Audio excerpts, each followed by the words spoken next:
Ever wondered how Spotify curates discover weekly or daily mix playlists tailored just for you? Or how Amazon recommends products that you might like? The magic behind these features is a data science technique called clustering. To understand clustering, imagine a room full of people from various professions. Now, if you had to group these people based on their professions, how would you do it? You'd probably start by identifying unique professions, then group people who share the same profession together. That in essence is clustering.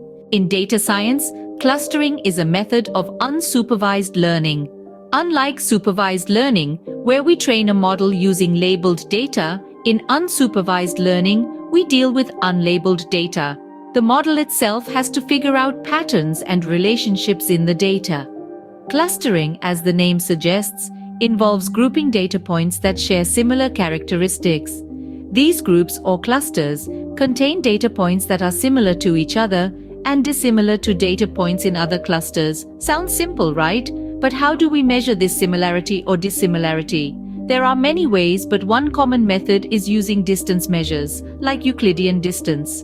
The closer the data points, the more similar they are. Now, let's dig a bit deeper.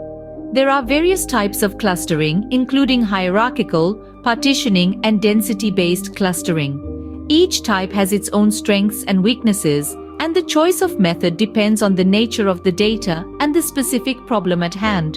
For example, hierarchical clustering creates a tree of clusters, which is useful for understanding hierarchical relationships in the data.